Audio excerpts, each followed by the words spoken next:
بسم اللہ الرحمن الرحیم۔ قرآن کریم میں پیدا ہو جائے۔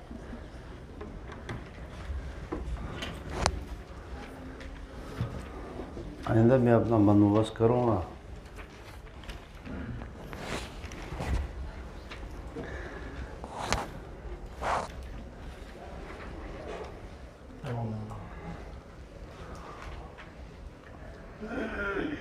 یؤمنون بالغیب، ایمان میں ہم چل رہے تھے۔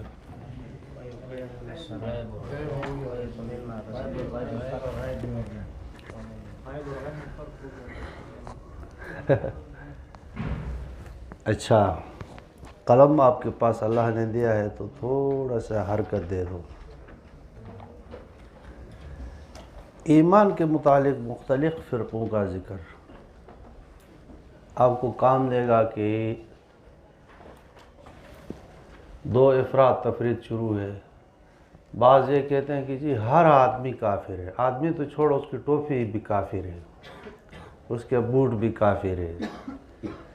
اور بعض یہ ہے کہ دنیا میں کوئی کافر ہی نہیں، جو اپنے آپ کو مسلمان کہے وہی مسلمان ہے۔ تو ایمان کے متعلق کچھ فرقوں کی اور مذاہب کا جاننا ضروری ہے۔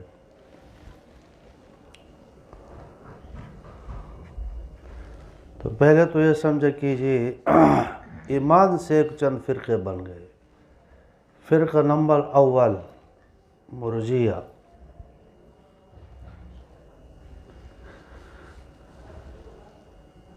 مرجیہ کہتے ہیں کہ ایمان صرف معرفت پہچاننے کا نام ہے۔ پہلے معرفت کی تفصیل میں آپ کو کر چکا ہوں۔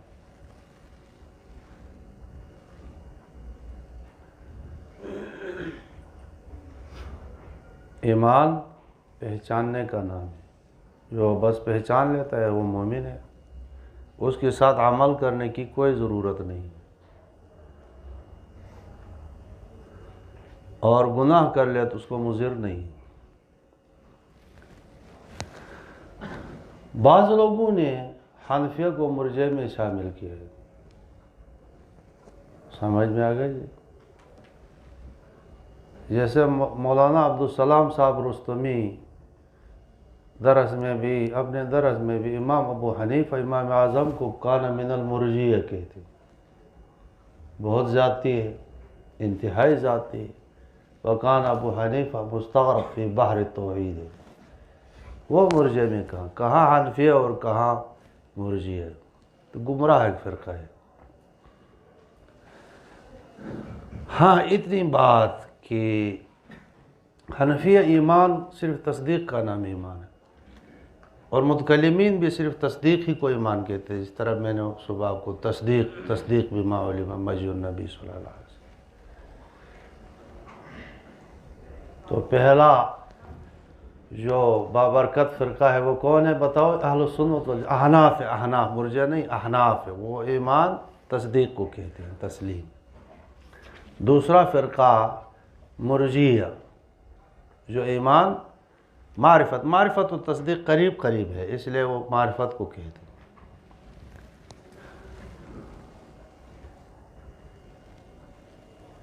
ٹھیک ہے؟ بعض کتابوں میں جو ہے مرجیہ کہہ کر کے مرجیہ حنفی کو مرجیہ کہہ دیا ہے، اس قدر مشترک میں کہ اعمال کو جزو ایمان مرجیہ بھی نہیں مانتے، ہم بھی نہیں مانتے، اس لحاظ سے اس معنی میں ہم شریک ہیں۔ لیکن مکمل طور پر مرجیہ کے ساتھ شریک نہیں ہے۔ مرجیہ کا مذہب یہ ہے کہ اگر معرفت الہی حاصل ہو جائے اللہ کی، اس کے ساتھ معصیت کرو، زنا کرو، قتل کرو، کوئی نقصان نہیں ہے، نماز پڑھنے کی کوئی ضرورت نہیں۔ یہ کوئی مذہب ہے یا بکواس ہے؟ تم بتاؤ۔ ھذا کلھم بکواسی ہوں، دو مذہب ہو گئے جی۔ کرامیہ کا مذہب، یہ کرامیہ محمد بن کرام آدمی گزرا ہے، فقہ میں امام حنیفہ کا مقلد ہے، اور عقائد میں وہ کرامی ہو گیا، ہو جاتا ہے۔ جیسے جار اللہ زمخشری فقہ میں کس کا مقلد ہے؟ امام صاحب غالی مقلد ہے، جہاں امام صاحب کا نام آ جائے رضی اللہ عنہ کہتے ہیں، لیکن عقائد میں معتزلہ ہے، جمہور سے ہٹ کرے۔ ٹھیک ہے جی۔ ہمارے استاد مولانا سرفراز خان صفدر صاحب فرماتے تھے کہ میں جار اللہ زمخشری کو رحمہ اللہ لکھتا تھا، کہتا تھا۔ جب میں نے دیکھا تو کشاف میں ایک جگہ جار اللہ زمخشری نے اہل سنت والجماعت کو گدھے کہا ہے، حمر کہا ہے، اور واقعی میں نے بہت جگہ دیکھ لیا، 9ویں سپارے میں، 9 ہے میرے خیال میں، وہاں قال فرقۃ اہل العدلیہ، اور پھر کچھ اشعار ذکر کر کے ہمیں گدھے کہہ دیا۔ حضرت فرماتے تھے جب سے اہل سنت جماعت کو گدھے کہا ہے، بات مجھے پتہ چل گیا، اس کے بعد میں نے رحمہ اللہ نہیں کہا ہے، جار اللہ زمخشری۔ اور استاد کہتے میں نے کہا سب سے بڑا گدھا تو ہے کہ تم نے سوچا۔ خیر بہرحال وہ بڑے لوگ ہیں، ہم تو نہیں کہہ سکتے۔ امام فخر الدین رازی نے جو ہے رحمہ اللہ کئی مرتبہ ذکر کیا، ایک جگہ ذکر کر کے ایک آیات کی تشریح کشاف کا حوالہ دے کر کہتا ہے امام رازی کفا فخرا لصاحب الکشاف رحمہ اللہ تعالی، یہ ایک آیات ہی صاحب کشاف کی فخر کے لیے کافی ہے۔ تو کرامیہ معتزلہ کی ایک چھوٹی سی شاخ ہے، ایمان میں ہم سے الگ ہو گئے ہیں، روٹ گئے ہیں۔ وہ کہتے ہیں ایمان صرف اقرار کا نام ہے، اور اس اصطلاح بنا قال لا الہ، قال قول اقرار ہے، یعنی لا الہ الا اللہ دخل الجنہ وَإِن زَنَا وَإِن سَرَقَ۔ کتنے فرقہ ہو گئے جی؟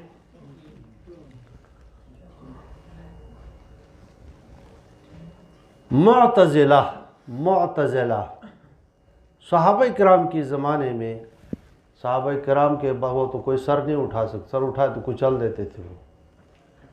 تابعین کے زمانے میں کچھ لوگ فتنہ اٹھ گیا، عقل پرستوں کا فتنہ اٹھ گیا۔ خواجہ حسن بصری رحمہ اللہ کے مجلس میں، ٹھیک ہے جی، ایک آدمی نے آ کر سوال پوچھ لیا کہ جی حضرت جو زنا کرتا ہے مرتکب کبیرہ ہے، ٹھیک ہے، جو چوری کرتا ہے زنا کرتا ہے تو وہ کیا ہے، جنت میں جائے گا یا جہنم میں جائے گا، مومن ہے یا کافر ہے؟ تو اب حسن بصری رحمہ اللہ جواب دے رہے تھے، اتنے میں اس آدمی نے کہا لا مومن ولا کافر، اور یہ جو یا مومن ہوتا ہے یا کافر ہوتا ہے، فاصلہ تو بیچ میں نہیں ہے۔ اس لحاظ سے حضرت نے اپنے مجلس سے نکال دیا، جاؤ دفع ہو جاؤ۔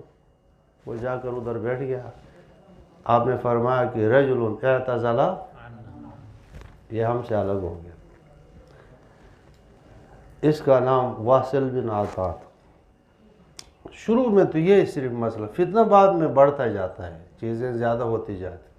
شروع میں ایک آدمی تھی اسی بات پر، اور آگے شیطان بیچ میں گھستا ہے، سارے مذاہب باطلہ جو ہے یہ شیطان کی کارستانی ہے، ٹھیک ہے۔ تو یہ بڑھتے بڑھتے بڑھتے ایک مسلک بن گیا۔ ہم اور معتزلہ میں جو مابہ الامتیاز ہے وہ کیا ہے؟ وہ عقل کو معیار مانتے ہیں، ہم شریعت کو معیار مانتے ہیں۔ وہ پہلے درس میں آپ کو بتا چکا ہوں۔ اشاعرہ عقل کو تقریباً معطل مانتے ہیں، ہم کہتے ہیں عقل معطل بھی نہیں ہے، عقل معیار بھی نہیں، بلکہ عقل کیا ہے؟ بہترین ایک آلہ ہے۔ عقل بمنزلہ انسان کی 2 آنکھوں کے ہے۔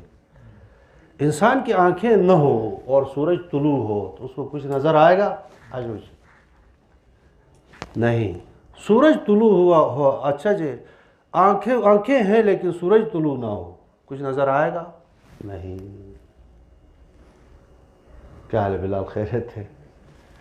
تو بہر صورت جو ہے ہم میں اور معتزلہ میں، پھر ان کے بڑے بڑے نظام معتزلی جاہز، آگے اور بھی بہت سارے مسائل جو انشاءاللہ وقتاً فوقتاً آپ کو بیان کر دیں گے۔ تو یہ فرقہ سب سے بڑا علمی فرقہ تھا، بلاغت، فصاحت بلاغت کے ائمہ تھے۔ اور یہ میں آپ کو اس لیے پڑھا رہا ہوں کہ ہمارے استاد نے یہ فرمایا ہے فرقہ وجود میں آتا ہے، ختم نہیں ہوتا ہے۔ آپ کے خیال میں یہ نا قدریہ جبریہ معتزلہ ختم ہو گئی، یہی ذہن میں نہیں ختم ہوتے۔ ہمارے استاد نے یہ کہا، وہ تعبیر کیا ہے انہوں نے ہائے اللہ، تعبیر انہوں نے کیا ہے کہ شکاری نہیں جال پرانا. کیا تعبیر کیا بتاؤ؟ جال پرانا ہوتا. عقل پرست لوگ ابھی بہت زیادہ ہے، ان سے زیادہ ہے، اور ان کے پاس وسائل زیادہ ہے. اس وقت اتنے نہیں تھے. آج وقت تو سارے عقل پرست لوگوں کے پاس حکومت بھی ہے. جو حال نقل مغلوب ہے، جو حال عقل ہے، ٹھیک ہے، اولئک الانعام، پوری دنیا ان کے ہاتھ میں ہے. سمجھ میں آ گیا جی؟ تو ایک مرتبہ فرقہ وجود میں آتا ہے تو وہ معدوم نہیں ہوتا ہے، شکلیں بدل جاتی ہیں. شیطان اس کو معدوم کرنے دیتا نہیں. ٹھیک ہے جی.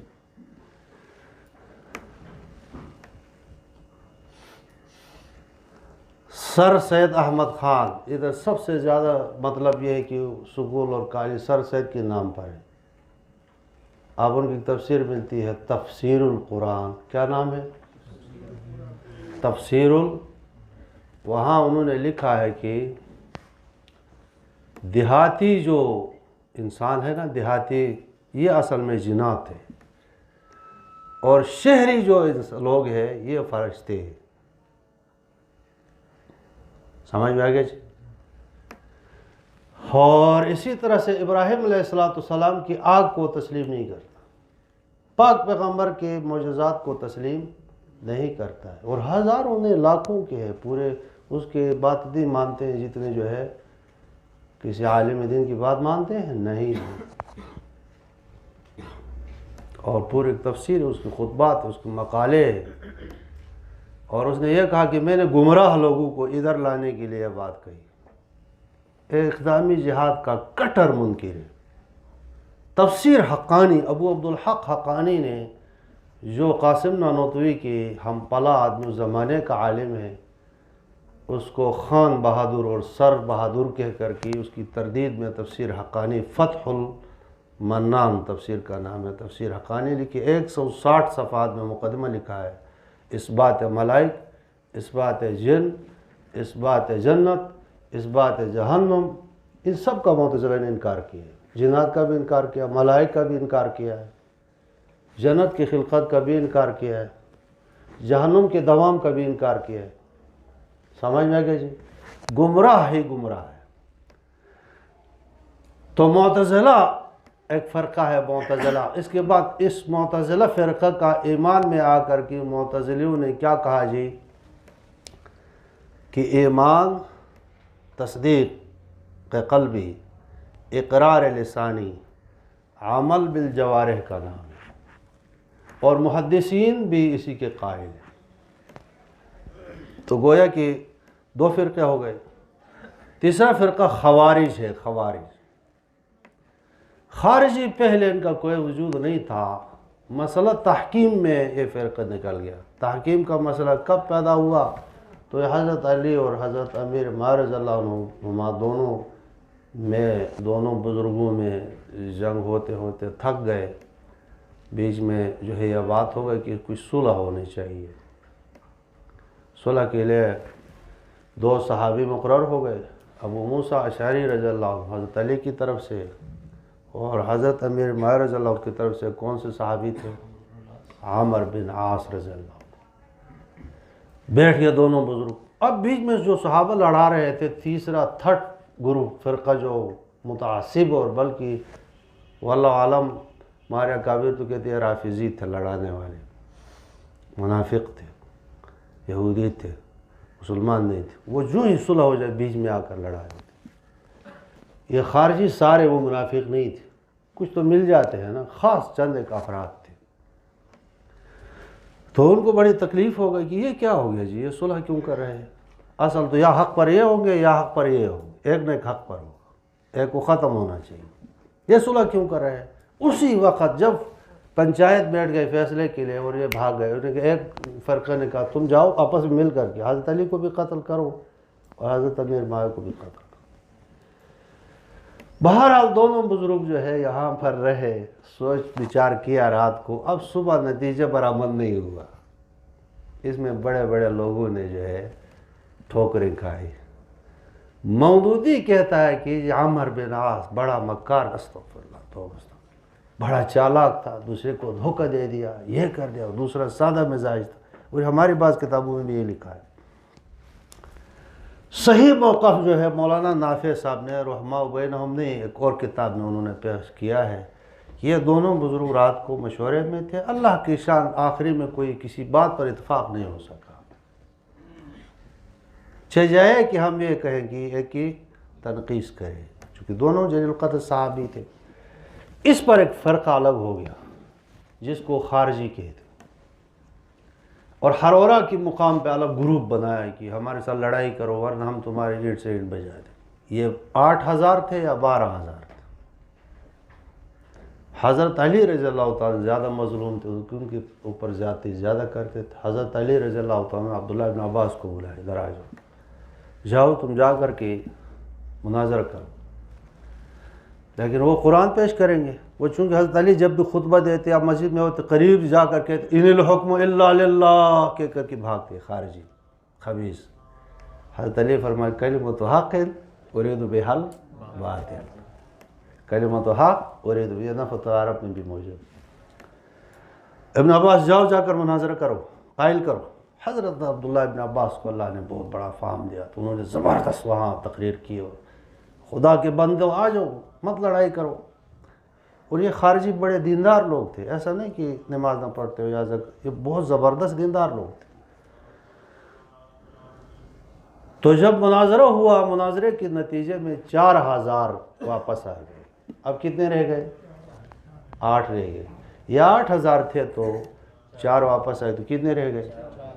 یا 6,000۔ تو واللہ عالم دور کی بات تاریخی۔ حضرت علی نے فرمایا کہ لڑائی مارو، ان کی اینٹ سے اینٹ بجا دی گئی اور 4,000 وہاں دفن کر دے۔ شیخ حسین احمد مدنی رحمہ اللہ نے لکھا ہے کہ اسلام میں سب سے بڑا فتنہ پہلے کون سا اٹھا ہے بتاؤ تو؟ رافضیوں کا؟ جی خارجیوں کا۔ رافضی تو یہ جو ہے چور ہے، چور منافق ہے، چھپے ہوئے، یہ کوئی ظاہر نہیں ہوئی، تقیہ ہے نا، تقیہ سے وہ چھپانا فرض ہے ایمان، تو یہ چھپے رہے ہر وقت۔ خارجی جو ہے میدان میں آ کر کے اتنا بڑا گروپ جو ہے ٹکرانے والا خارجیوں کا تھا۔ سب سے پہلے مکاتیب شیخ الاسلام میں حضرت مولانا حسین احمد مدنی نے یہی لکھا ہے کہ سب سے پہلا بڑا فتنہ اسلام کے سامنے کون سا آیا جی؟ خلافت کی عمارتوں کو جو ہے ہلا دیا اس فتنے میں۔ خیر یہ تو الگ پس منظر۔ خارجیوں نے یہ کہا کہ جو آدمی، بات اصل میں یہاں تھی، جو آدمی معصیت کرے گا تو وہ کیا ہے جی؟ کافر ہے، ہمیشہ جہنمی۔ اور معتزلہ نے کہا کہ جو گناہ کرے گا، معصیت کرے گا تو وہ مومن نہیں ہے۔ آگے کافر ہے جی؟ کافر بھی نہیں۔ جائے گا کدھر یہ آدمی؟ کدھر جائے گا جی؟ یاد رکھو کہ آراف میں نہیں ہوگا، جہنم میں جائے گا، ہمیشہ جہنم میں ہوگا۔ یہ لوگ نہیں سمجھتے۔ آراف میں وہ مسلمان ہوں گے، ایمان کے بعد نیکی اور بدی برابر ہو جائے تو کچھ عرصہ، کچھ وقت آراف میں بیٹھ کر کے خوشبو جنت کی دیکھیں گے، پھر جنت میں جائیں گے۔ وہاں آراف میں نہیں ہوگا۔ آراف ایک دیوار ہے، سورہ آراف جب پہنچ جائے گی انشاءاللہ میں آپ کو، جہنم اور جنت کے درمیان بہت بڑی دیوار ہے، اور وہ دیوار بہت بڑی ہے تاکہ جہنم کی آلائش ادھر نہ آ جائے جنت میں۔ تو وہ بہت بڑے دیوار جو ہے وہ آراف ہے۔ آرافی جو ہے مسلمان ہوں گے وہ جنت میں جائیں گے۔ منزلہ بین المنزلتین کا مطلب یہ ہے کہ ایک ایسا قول انہوں نے کر دیا، ایک ایسا فرقہ نکال دیا اب بھی ہے کہ نہ مسلمان ہے نہ کافر ہے، نہ مسلمان ہے، مطلب وہ ان کو یہ کہتے ہیں ہمارے نزدیک یا کافر ہے یا مسلمان ہے، بیچ میں کوئی چیز نہیں ہے۔ تو مرجع کا مذہب کیا ہے جی؟ کرامیہ کا مذہب کیا ہے جی؟ صرف۔ اور احناف کا مذہب کیا ہے جی؟ اور متکلمین کا، اور معتزلہ اور محدثین کا مذہب کیا ہے جی؟ خوارج کہتے ہیں۔ صرف اتنا فرق ہے کہ محدثین کہتے ہیں کہ عمل جزو ایمان ہے، لیکن اس طرح سے جزو نہیں مانتے کہ اگر عمل کوئی نہ کرے تو کافر، دار اسلام سے خارج، جہنمی، اس کے قائل نہیں ہے۔ نتیجتاً محدثین اور احناف کے درمیان جو اختلاف ہوگا وہ اختلاف یہ فرعی اختلاف شمار ہوگا، اور احناف اور کن کے درمیان؟ معتزلہ اور خوارج اور فرق باطلہ کے درمیان جو نزاع ہوگا نزاع حقیقی ہوگا۔ ٹھیک ہے، اچھا جی، تو ایمان کی تعریف کیا ہے بتاؤ جی؟ تصدیق بما جمیع ما، الٹ کر دیا تم، تعریف کیا لکھوایا ہے میں نے؟ تصدیق بجمیع ما علما، تصدیق بجمیع ما علما مجو نبی صلی اللہ علیہ وسلم، اجمالا فیما علما اجمالا و تفصیلا فیما علما تفصیلا۔ ٹھیک ہے، اب کفر کی تعریف بھی ادھر کرو تاکہ ایک جگہ مضمون پورا ہو جائے۔ کفر کی تعریف یہ ہے کہ انکار ما، جیسے تعبیرات آپ کو آ گئے، تکذیب، عدم تصدیق، ٹھیک ہے جی، لیکن اس سے بہترین پہلی جو تعریف کے مقابل میں حاصل، انکار ما ثبت من الدین ضرورتا، انعام الباری شیخ تقی عثمانی صاحب، ہمارے پاس اپنا کوئی علم نہیں ہے، ہم بزرگوں کی اقوال پیش کرتے ہیں۔ انکار ما ثبت من الدین ضرورتا بداہتا،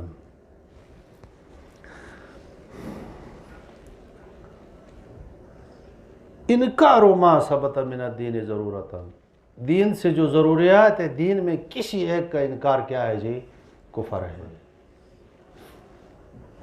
ٹھیک ہے،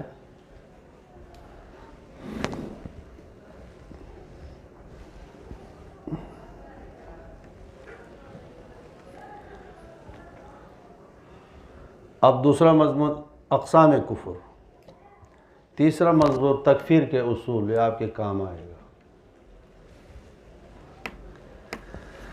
اقسام کفر، کفر کے کئی اقسام ہیں، شعبے ہیں۔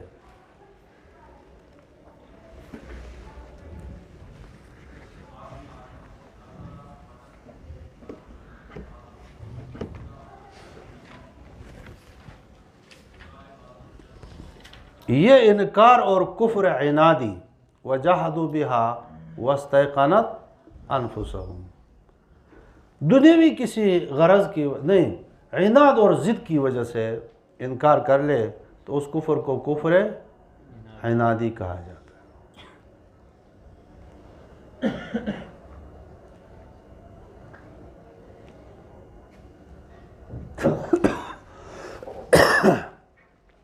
دل سے یقین ہے لیکن کسی دنیاوی غرض سے یا عناد کی وجہ سے انکار، جیسے مشرکین مکہ کا کفر، ابو طالب کا کفر، کیونکہ یہ تھا کہ عار مجھے نہ لگ جائے، اخترت النار علی العار، اس غرض سے۔ اور مشرکین مکہ کا کفر کفر عناد ہے، انکار، اس کو کفر بواح کہتے ہیں، زبان سے انکار ہی کر دے، کہ دل اور زبان دونوں سے انکار ہی کر لے، اس کو کیا کہتے ہیں؟ کفر بواح کہتے ہیں، واضح کفر۔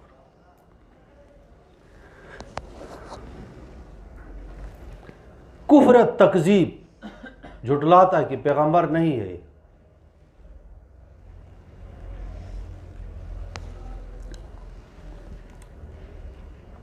ان کل الا کذب الرسل، نہیں ان میں سے کوئی ایک مگر یہ کہ ہر رسول کی تکذیب کیا ہے، فحق کا عقاب، کہ اس پر جو ہے عذاب واقع ہوا ہے۔ تکذیب کا معنی جھٹلاتا ہے کہ یہ آپ کی بات ٹھیک نہیں ہے۔ ٹھیک ہے جی، تیسری قسم کفر ارتیاب ہے، کفر استکبار ہے۔ شیطان خدا کا قائل تھا یا نہیں تھا؟ بتاؤ، ابا واستکبر، ابا واستکبر وکان من الکافرین، یہ کفر استکبار ہے، تکبر کر دیا کہ جی میں کیسے تسلیم کر لوں۔ اس کفر کو کیا کہتے ہیں جی؟ کفر استکبار۔ ٹھیک ہے، کفر ارتیاب آگے صورتوں میں انشاءاللہ آ جائے گا۔ شک ہے ان کو، مطلب کوئی شک کرے کہ نبی علیہ السلام خاتم النبیین ہے یا نہیں ہے تو یہ کافر ہے، کیونکہ ارتیاب، اس لیے یہ ہے کہ خاتم النبیین آیا رسول ہے، سوال کرنے کی اجازت نہیں۔ سوال میں شک کا پہلو ہوتا ہے یا نہیں ہوتا ہے بتاؤ تو شک کا پہلو ہو گیا تو جو ہے کفر لازم آئے گا، ٹھیک ہے جی۔ لزوم میں کفر آئے گا، آگے میں بتاؤں، ایک التزام ایک لزوم میں فرق ہوتا ہے۔ بعض اوقات آدمی کو شعور نہیں ہوتا ہے، کوئی بات زبان سے نکل کر کے اس پر کفر لازم ہوتا ہے، لیکن لزوم کفر سے آدمی کافر نہیں ہوتا، التزامی کفر سے انسان کافر ہوتا ہے، ڈٹ جائے اس اپنے کفر بات پر۔ تو کفر ارتیاب کتنے کفر ہو گیا؟ 4 ہو گیا۔ کوئی آدمی اقرار نہیں کرتا ہے، تکذیب بھی نہیں کرتا ہے، اس کو دعوت دی جائے چپ کیسے نکل کر بھاگ جاتا ہے، اب کافر یا مسلمان ہے تم بتاؤ، انکار نہیں کرتا ہے، تکذیب بھی نہیں کرتا ہے۔ مولوی صاحب کیوں چھیڑتے ہیں اس کو جی، وہ تو خاموش آپ کو کچھ نہیں کہتا ہے، تو مسلمان ہے کافر ہے؟ کیوں؟ سمجھ میں آ گئی جی، اعراض کرنا، اس کو کفر اعراض کہتے ہیں۔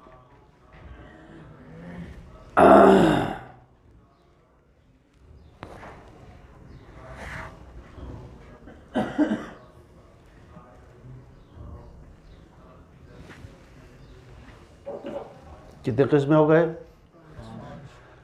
5 ہو گئے جی۔ دل سے انکاری ہو، زبان سے اقراری ہو، اس کفر کو کیا کہتے ہیں؟ کفر نفاق کہتے ہیں۔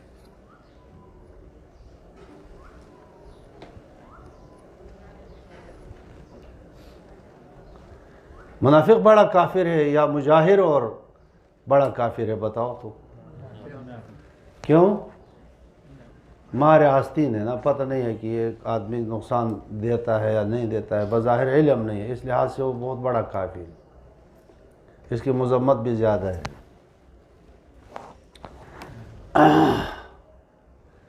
دل سے اقرار بھی ہے، ٹھیک ہے جی، دل سے تسلیم بھی ہے، زبان سے اقرار بھی ہے، لیکن عمل ٹھیک نہیں کرتا ہے، تو وہ کون سا کافر ہے بتاؤ؟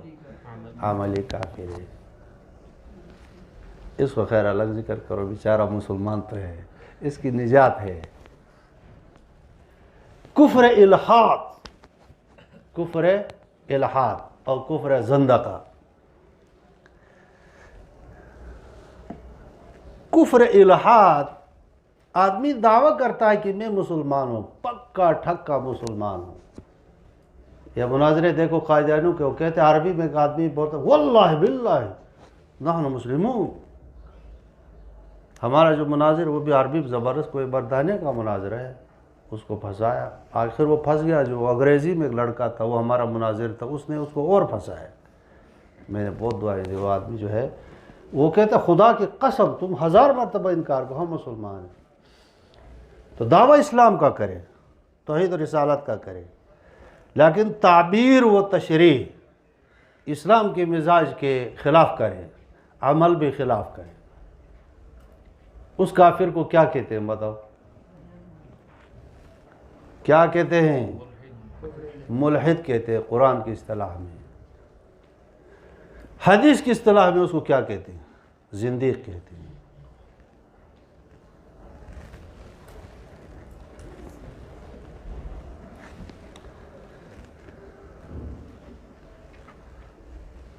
العیاذ باللہ، کوئی آدمی پہلے مسلمان تھا اور مسلمان ہونے کے بعد پھر اسلام کو چھوڑ کر کے برگشتہ ہو گیا، تو اس کو کیا کہتے ہیں؟ کفر ارتداد کہتے ہیں۔ ملحد اور زندیق کا حکم جو ہے مرتد کا ہے۔ ملحد اور زندیق کا حکم کیا ہے جی؟ مرتد کا ہے۔ اس کو کیا کیا جائے گا بتاؤ جی؟ قتل کیا جائے گا۔ یہ قائدینی کو قتل کیا جائے گا، سارے جو قائدینی ہیں۔ مفتی محمود سے یہ سوال ہوا، وہ بل بن رہا تھا، آخری میں مفتی صاحب سے پوچھا کہ یہ جو قائدینی ہے 1000 اس کو قتل کرنا ہے؟ مفتی صاحب خود جو ہے اس کو ملتے، یا اللہ کہتے ہیں کہ 13 گھنٹے رات کو میں سوتا نہیں تھا کہ کیا جواب دوں گا صبح۔ مفتی صاحب نے کہا نہیں، یہ تو مرتد اس وہ پہلا غلام محمد قائدانی ہے کہ جو مسلمان چھوڑ کر کی مرتد ہوا ہے، ٹھیک ہے؟ باقی یہ تو کافر ہے۔ بچ گیا نہیں بچ گیا بتاؤ تو؟ اب باقی اب شرارت کریں گے یا کسی مسلمان کو قائدانی بنائیں گے جو نسلی قائدانی ہے، اس کو پکڑ کر کے قتل کا حکم ہے، تو اب اقلیت تسلیم ہو چکی، مطلب یہ وہ اپنے آپ کو تسلیم کر لیا تو اگر جو نہیں مانتے اب بھی ہے اس بات پر، تو اس پر اگر اس دجل پر قتل کا علماء حکم دے دے تو الگ ہے۔ لیکن مفتی صاحب نے اس میں یہ جواب دیا کہ اگر وہ اپنے آپ کو مطلب تسلیم کر دے ہم قائدانی، ٹھیک ہے، تو آپ اس کو کیا کریں گے؟ کہا کہ ٹھیک ہم اقلیت میں لکھیں گے، جیسے یہودی ہے، عیسائی ہے، مجوسی ہے، بدھسٹ ہے، ان کے ساتھ ان کا نام لکھیں، ٹھیک ہے، اگر تسلیم کرتے ہیں۔ اگر نہیں کرتے ہیں تو پھر ان کا حکم کیا ہے جی؟ مرتد کا حکم ہے، ٹھیک ہے، تو وہ گستاخ ہے اور اس کا سر کیا کیا جائے گا جی؟ سر تن سے جدا ہے۔ زندگی چھپنے والا ہے، چھپاتے ہیں اصل میں۔ کتنے قسمیں ہو گئے جی؟ ہو گئے جی۔ اگلا مضمون آپ کا ہے اصول التکفیر۔ افراط اور تفریط سے بچنا چاہیے۔ یہاں دو کنارے ہیں، لوگ ہیں جو دو نظریے رکھتے ہیں۔ بعض لوگوں کا نظریہ یہ ہے کہ دنیا میں کوئی کافر ہے ہی نہیں، جو اپنے آپ کو مسلمان کہے وہ کیا ہے جی؟ وَلَا تَقُولُوا لِمَنْ أَلْقَى إِلَيْكُمُ السَّلَامَ لَسْتَ مُؤْمِنًا، اس استدلال کرتے جو اپنے آپ کو مسلمان کہے۔ آخرت کے سب کا معاملہ ہے، مولوی صاحب تم نے کوئی ٹھیکہ لے لیا ہے، جنت و جہنم کا ٹھیکہ تمہارے پاس ہے، یہی وہ کہتے ہیں نا، جو مسلمان ہے بس مسلمان ہے، اور جو کافر ہے کافر ہے۔ تو یعنی اس کا مطلب یہ ہے کہ اسلام کی کوئی خاص حقیقت نہیں ہے، جو آدمی کہہ دیتا ہے وہی ہے، یہ مطلب ہو گیا۔ تو یہ ہرگز مطلب نہیں، یہ ایک انتہا درجہ ہے۔ اسلام ایک حقیقت ہے، ان کے لیے ایک تشخیص اور ایک معین دائرہ ہے اس کا، اس دائرے سے جو نکل جاتا ہے تو کافر ہے، دائرے میں ہوتا ہے تو مسلمان ہے۔ آخری مذہب ہے مکمل اور کامل اور مکمل مذہب ہے، الیوم اکملت لکم دینکم واتممت علیکم نعمتی ورضیت لکم الاسلام دینا۔ اتنا بڑا جامع دین ہو، سارے کتب سمانیہ، سارے ادیان سماویہ کا سردار ہو، اور اس میں جو ہے احاطہ اور قیودات نہ ہو، اور جو آدمی اپنے آپ کو مسلمان کہے وہ مسلمان ہو جائے، ایسا نہیں ہے، ٹھیک ہے، ان کے لیے خاص خاص اعتقادات ہے، خاص خاص دوائر ہے، اس کے بعد وہ مسلمان ہوتا ہے، ٹھیک ہے۔ اب دوسرا فرقہ آ گیا، تکفیری فرقہ، ہر آدمی کافر ہے، اپنے اس کے علاوہ جو ہے دنیا میں وہ کہتا ہے ہمارے علاوہ کوئی اور مسلمان نہیں ہے۔ سمجھ میں آ گیا؟ اور فٹ سے جو صبح شام جو ہے وہ تکفیر دھڑا دھڑ شروع ہے، یہ بہت انتہائی خطرناک وہ ہے۔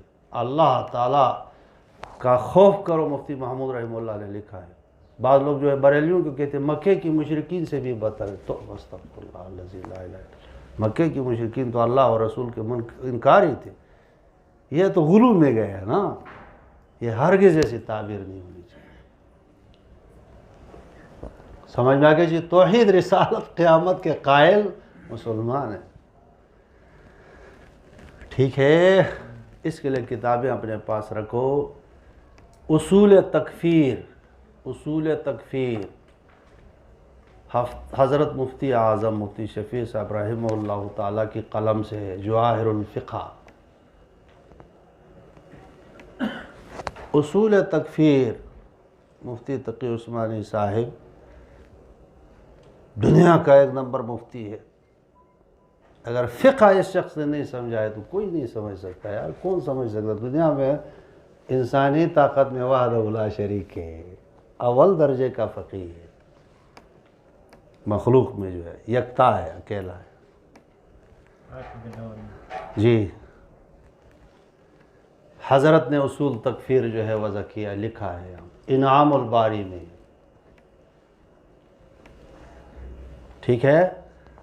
اب کوئی آدمی مسلمان ہے اور اس کو آپ کافر کہہ دیتے ہیں، تو وہ کافر ہوگا یا آپ خود کافر ہوگے؟ گویا کہ اس کی اقرار کلمے کا تم انکار کرے، اور کلمے کے منکر کون ہے؟ اور کوئی آدمی کافر ہے اور اس کو آپ مسلمان کہتے ہیں تو ان کی جو کفر کلمے ہیں کہ آپ نے کیا کر لیا جی؟ تسلیم کر لیا. اس لیے اس میں احتیاط ضروری ہے. ایک آدمی ہے، اس کی عقائد میں 100 احتمالات. کتنے احتمالات؟ ایک کم 100 احتمالات. احتمالات کہا ہے؟ ایک کم 100 احتمال کفر کے اور ایک یقینی احتمال ایمان کا ہے تو ہم کیا کہیں گے جی؟ مسلمان. لیکن ایک کم 100 احتمالات ایمان کے لیکن ایک یقینی بات کفریہ ہے تو کیا کہے گی؟ لکھو یہ کفریہ.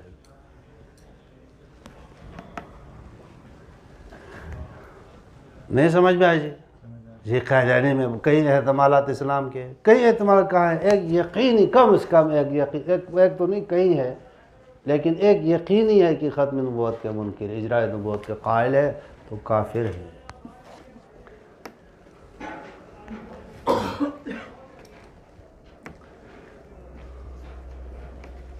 اصول تک پھر سمجھ میں آ گیا جی؟ ابھی اصول شروع نہیں کیے. اچھا اب آ جاؤ. کفر کس کو کہتے ہیں؟ انکار ما ثبت من الدین ضرورتاً. انکار ما ثبت من الدین ضرورتاً، جو بدیہی طور پر آیا ہے اس کا انکار کفر ہے. یہ عجیب مفہوم. اب کس کو پتہ ہے کون سا مضمون بدیہی ہے؟ باہر سبزی والے سے پوچھو، وہ سب جانتا ہے. بہت ساری چیزوں کا انکار کرتے ہیں لوگ. تو بدیہی کون ہے اور غیر بدیہی کون ہے؟ اس میں حنفیوں نے ساتھ حنفی لوگ تو قیودات بڑھاتے رہتے. انہیں کہا کہ عوام بدیہی اس کو کہتے ہیں کہ متدین اور غیر متدین، عالم اور جاہل سب جانتے ہیں اس کو بدیہی کہتے ہیں. دودھ بیچنے والے سے پوچھو کہ نماز کون پڑھتا ہے، وہ کیا کہے گا؟ مسلمان پڑھتا ہے. سکھ سے پوچھو، مسلمان. روزہ اور حج کون کرتا ہے تو ہندو کیا کہے گا؟ اور ایک عالم بھی. تو یہ گویا کہ بدیہیات ہو گیا، ضروریات ہو گیا. لیکن کون سا مسئلہ جو ختم نبوت کا مسئلہ بدیہی ہے یا نظری ہے؟ بہت سارے مسائل بدیہی ہے، لیکن ہمارے عدم الفت کی وجہ سے، عدم ممارست اور ان اس مطالعے کی وجہ سے ہمارے نزدیک نظری ہے، فقہا کے نزدیک کیا ہے؟ تو پھر کیا فیصلہ ہوگا؟ حضرت تقی عثمانی صاحب دامت برکاتہم العالیہ نے یہ اصول طے کیا ہے کہ اس آدمی کو جو ہے جلدی سے کافر نہیں قرار دیا جائے. اس سے کہا جائے گا یہ مسئلہ، مفتی کہے گا کہ یہ مسئلہ بدیہی ہے بھائی، اس کے باوجود بھی وہ انکار کرتا ہے تو پھر کیا ہوگا جی؟ تکفیر ہوگا. ٹھیک ہے جی؟ اس لیے علاقے میں ایک اتنا جید عالم ہونا ضروری ہے کہ ان مسائل کو پورا جانتا ہو، بدیہات دین کو. اگر نہیں ہے ایسا عالم سارے گناہ گار. فرض کفایہ ہے. ایک بخاری پڑھانے والا استاد علاقے میں ضروری ہے، حدیث پڑھانے والا ایک استاد ضروری ہے، علم کلام کا ماہر ایک استاد ضروری ہے. اگر نہ ہو تو سارے گناہ گار ہے. اگر ایک ہو تو سب سے، یہ فرض کفایہ ہے. تو ایک ایسا مفتی ہونا چاہیے کہ جو آدمی اس طرح ابہام میں ہو تو اس کو بتا دے کہ یہ بدیہات دین میں سے اور یہ بدیہات دین میں نہیں ہے. اس کے باوجود وہ ضد انکار کرتا ہے تو پھر کیا ہوگا بتاؤ جی؟ ٹھیک ہے، یہ تو تمہید تھی. اب اصول تکفیر 3 ہے. کتنے تکفیر ہے بتاؤ؟ دیکھو بعض لوگوں نے یہ کہا کہ کوئی کافر نہیں ہے اور بعض لوگوں نے ہر آدمی کو کافر کہا. تو اس سے بچنا ضروری ہے یا نہیں؟ اصول ضروری ہے. اصول کتنے ہیں؟ 3 ہیں. موٹے موٹے 3 اصول. باقی تفصیل کتابیں آپ کو میں نے بتا دیا، مطالعہ کر لو، یقین جانو کہ آپ کی جتنے شکوک ہے وہ ختم ہو جائیں گے. سمجھ میں آ گئی؟ نمبر 1. اچھا اس سے پہلے 3 اصول لکھنے سے پہلے جو ہے ما ثبت من الدین ضرورت. انکار و ما ثبت من الدین ضرورت بداحت ہے نا. بداحت مطلب تواتر سے ہمیں ثابت ہو جائے. ہمیں نبی علیہ السلام سے جو دین کا حصہ ملا تواتر سے ثابت. اور تواتر کی 4 قسمیں ملی. کتنے قسمیں ہیں تواتر؟ یہ انور شاہ کاشمیری نے 4 قسمیں ذکر کیا. اس سے پہلے کوئی تعبیر بھی نہیں کر سکا ہے. شاہ صاحب نے ذکر کیا اور آگے شبیر احمد عثمانی نے اپنی فتح الملہم میں بھی ذکر کیا. تواتر سے جو ہمیں دین آیا ہے وہ تواتر کتنے قسمیں ہیں بتاؤ؟ 4. ٹھیک ہے جی؟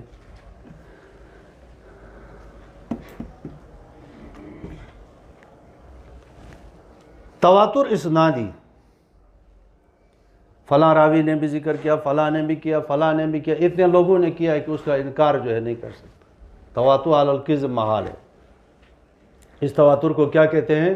تواتر اسنادی۔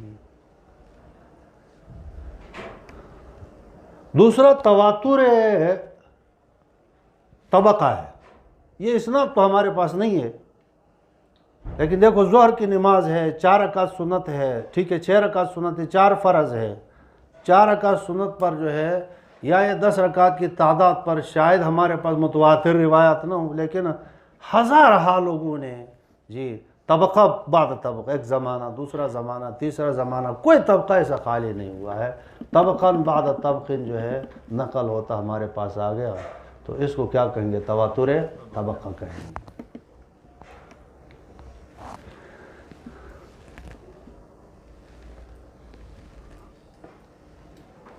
تواتر تعامل، تعامل ناس کہتے ہیں۔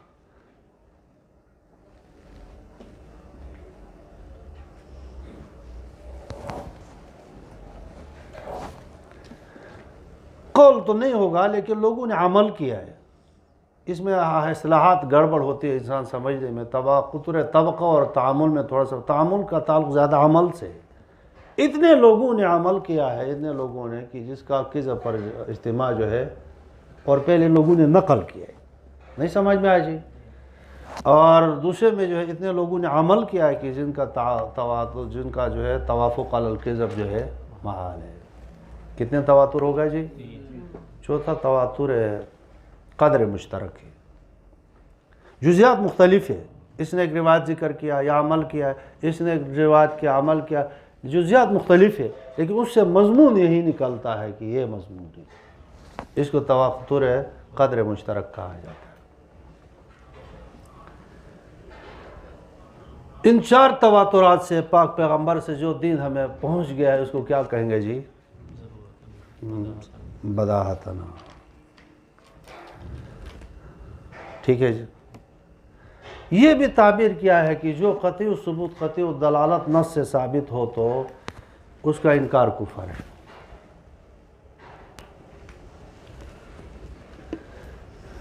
جی دلائل کی 4 قسمیں، کتنے قسمیں لکھو جلدی سے، کتنے قسمیں؟ قطعی ثبوت، قطعی دلالت، ظنی ثبوت، ظنی دلالت، قطعی ثبوت، ظنی دلالت، ظنی ثبوت، قطعی دلالت۔ کتنے دلائل ہیں؟ 4 دلائل۔ قطعی ثبوت، قطعی دلالت، جیسا کہ قرآن کریم کی وہ آیات کہ جو اپنے مدلول، قرآن کریم پورا قطعی ثبوت ہے، ثبوت کے لحاظ سے سب قطعی ہے۔ ایسی آیات جس کا ایک ہی معنی ہے، جیسے ان اللہ علی کل شیء قدیر ہے، اقیموا الصلاۃ، آتوا الزکوٰۃ، اور کوئی احتمال ہے اس میں؟ نہیں۔ پیغمبر نے عملاً قولاً ثابت کر دیا کہ آتوا الزکوٰۃ سے زکوٰۃ دو، اقیموا الصلاۃ سے نماز قائم، یہ متعین ہو چکا ہے، اس لحاظ سے اس کو کیا کہیں گے؟ قطعی ثبوت بھی ہے، قطعی دلالت بھی ہے۔ ظنی ثبوت، ظنی دلالت، خبر واحد ہے، وہ خبر واحد کی جس کی اپنے معنی پر دلالت کرنے میں احتمال ہو، کئی احتمالات ہوں، تو خبر واحد چونکہ ثبوت میں بھی ظنی ہے اور دلالت میں بھی اگر ظنی ہو تو پھر ظنی و ثبوت، ظنی و دلالت،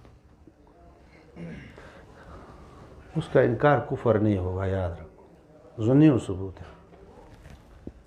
2 ہو گیا۔ قطعی ثبوت ہو لیکن ظنی و دلالت، جیسے قرآن کریم کی آیت ہے جس کی کئی معنی ہو، مثال کے طور پر 5 معنی، 4 معنی، ٹھیک ہے جی۔ جیسے انا اعطیناک الکوثر، کوثر کے کتنے معنی بتاؤ؟ 14 معنی ذکر کی۔ حکمت کے معنی کتنے ہیں؟ 26 معنی باہر محیط نے کیا، تو کوئی ایک معنی لے لے، دوسرا کا انکار کرے تو کافر کہیں گے؟ وہ ایک معنی تو لے رہا ہے نا، محتمل ہے، آیت میں کئی احتمالات ہیں، تو قطعی ثبوت ہے لیکن ظنی و دلالت ہے۔ کتنے ہو گئے جی؟ ظنی و ثبوت، قطعی دلالت، جیسے خبر واحد ہے جس کا معنی قطعی ہو، خبر واحد ہے جس کا معنی قطعی ہو تو اس کو ظنی و ثبوت ہے لیکن قطعی دلالت ہے۔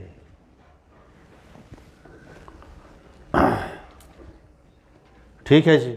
تو قطعی ثبوت سے جو چیز ہمیں ثابت ہوگی اس کا انکار فرض ثابت ہو تو اس کا انکار کیا ہو جائے گا جی؟ کفر ہوگا. یہ بھی تعبیر کیا گیا.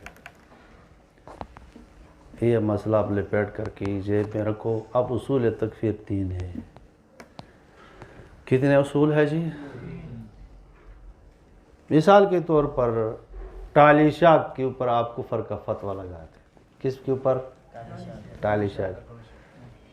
تو سب سے پہلے آپ کو یہ دیکھنا ضروری ہوگا کہ اس نے واقعی کفر کیا ہے، اس چیز کا انکار کیا ہے یا نہیں. یہ ضروریات دین میں کسی ایک بات کا انکار کیا ہے یا نہیں ہے.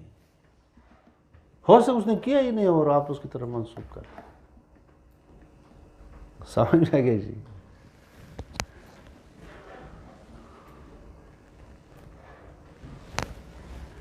نمبر 2، جو چیز اس نے انکار جو لفظ استعمال کیا ہے اس میں وہ کئی احتمالات ہے یا نہیں ہے.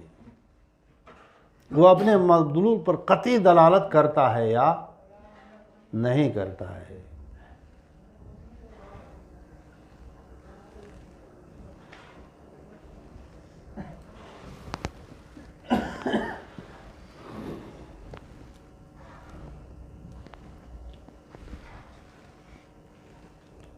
ٹھیک ہے. اس لیے تو کہتے ہیں فقہا کے مقول آپ نے کہ موول کی تکفیر صحیح نہیں ہے. ہو سکتا ہے وہ تعویل کرتا ہو، کئی معنی ہو اور اس میں سے جو ہے ایک صحیح نہیں کر رہا ہو اور وہ وہی مراد لے رہا ہو، لیکن اس کی قول سے، اس کی عمل سے، دوسری بات تحریر سے اگر پتہ چلتا ہے کہ آدمی قطعی طور پر غلط آدمی ہے، کافر ہے، تو پھر اس کو موول نہیں کہیں گے. سمجھ میں آ گیا جی؟ تو دوسرے پہلا اصول کیا ہے جی؟ اور دوسرا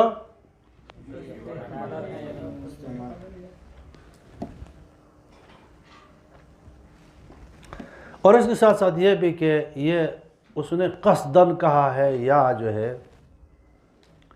اس کی زبان پر جاری ہوا، یعنی لزوم کفر ہے یا التزام کفر ہے، اس کو سمجھایا جائے. اگر لزوم کفر ہے تو کافر نہیں ہوگا.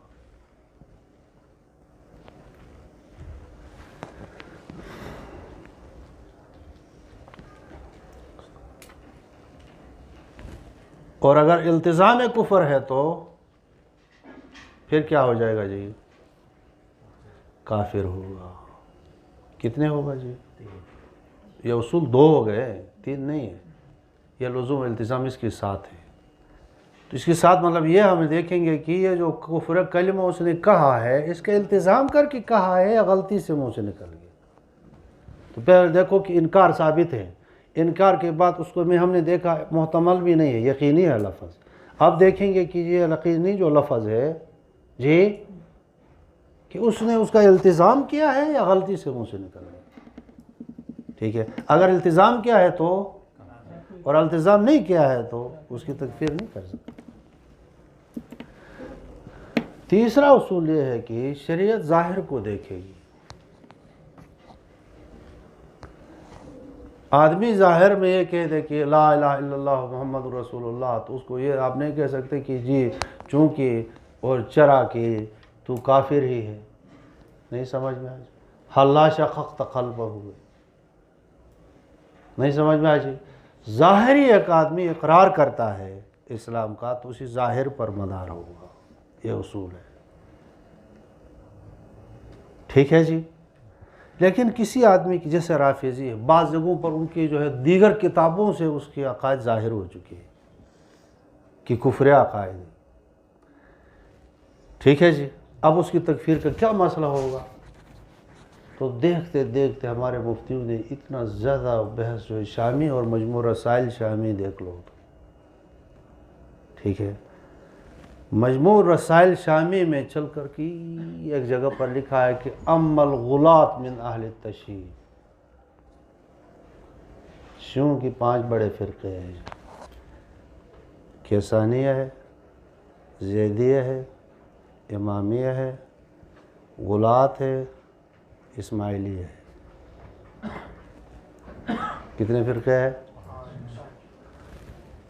کسانیہ، زیدیہ، امامیہ، غلاة، اسماعیلیہ۔ اسماعیلیہ کے بارے میں تو حضرت مولانا تھانوی رحمہ اللہ نے امداد الفتاوی میں ایک رسالہ لکھ لیا ہے، تقریباً اس کا نام ہے الحکم الحقانی فی تکفیر آغا خانی، الحکم الحقانی فی تکفیر آغا خانی۔ شیعوں کا ایک فرقہ ہے اسماعیلی، ٹھیک ہے۔ غلاة کون ہے؟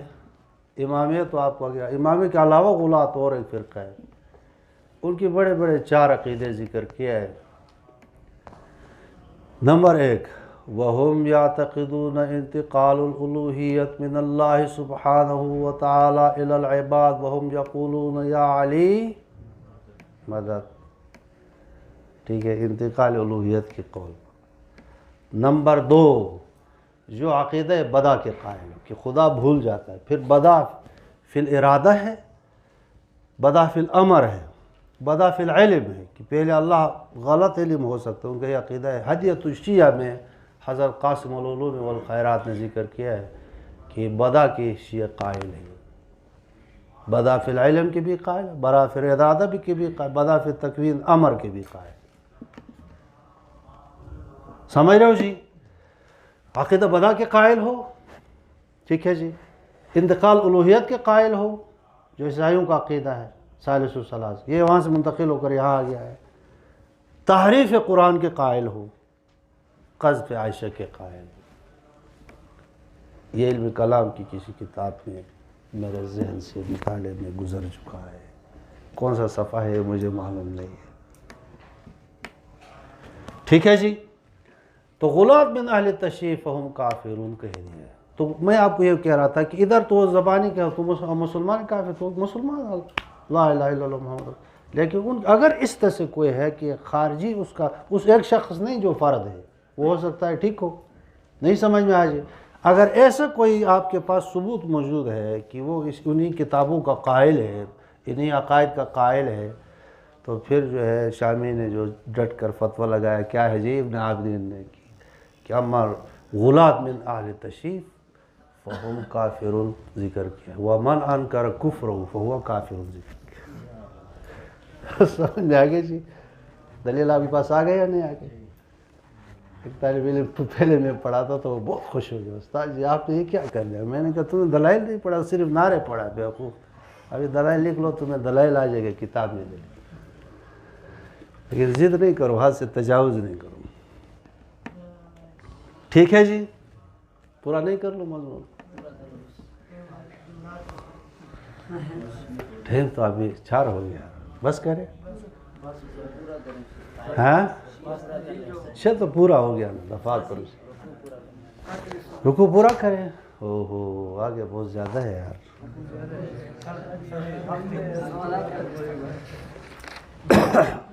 آگے جبر اور قدر کا مسئلہ، اس رکوع تک جائیں گے ہم، پھر انشاءاللہ آگے، ٹھیک ہے؟